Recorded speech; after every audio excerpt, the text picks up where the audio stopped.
রাসূল সাল্লাল্লাহু আলাইহি সাল্লাম বলেছেন, তোমরা হিংসা থেকে বেঁচে থাকো, কেননা হিংসা নেক আমলকে এমনভাবে খেয়ে ফেলে যেভাবে আগুন কাঠকে খেয়ে ফেলে।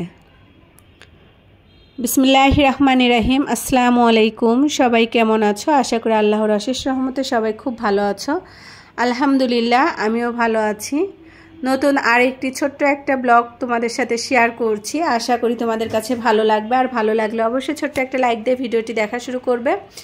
তো এই যে গ্রাম থেকে এসেছি, তারপরে তো মাঝে মাঝে একটা করে ভিডিও শেয়ার করছি, আর কেন যে ভিডিও দিতে ইচ্ছা করছে না বুঝতেই পারছি না। তাহলে কি আমি ইউটিউবিং ছেড়ে দেওয়ার চিন্তা ভাবনা করছি?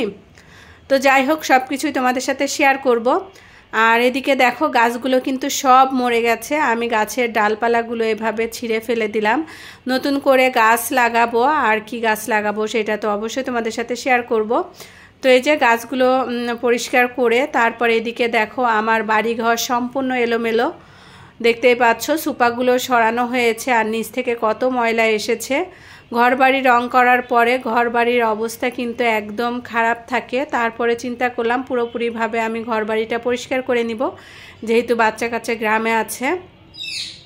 তো রাতে হাঁটতে গিয়েছিলাম, হেঁটে আসার সময় তেলাপিয়া মাছ কিনে এনেছি, আর তোমাদের ভাইয়া বলছে আজকে তেলাপিয়া মাছ ফ্রাই খাবো, যেহেতু দুজন বাসায় আছি।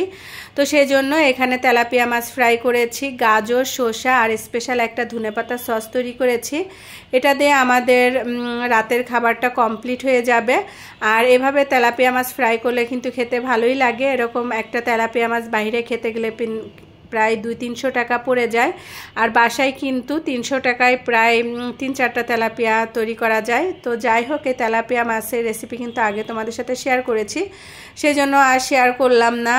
আর মাঝে সাঝে চেষ্টা করব ছোট ছোট কিছু ভিডিও তোমাদের সাথে শেয়ার করার জন্য। আশা করি তোমাদের কাছে ভালো লাগবে। আর এই যে দেখতেই পাচ্ছ, মাছটা কিন্তু খেতে দারুণ হয়েছিল। গরম শীতের সময় এরকম গরম গরম ভাজা মাছ আর সাথে স্পেশাল সস খেতে কিন্তু ভালো লাগে। তো আমি ওই যে বললাম যে কিসের জন্য যে ভালো লাগছে না বুঝতে পারছি না। তো তোমাদের ভালোবাসা থাকলে ইনশাল্লাহ চেষ্টা করব আবারও ভিডিও দেওয়ার। তো সবাই ভালো থাকবে। আল্লাহ হাফেজ।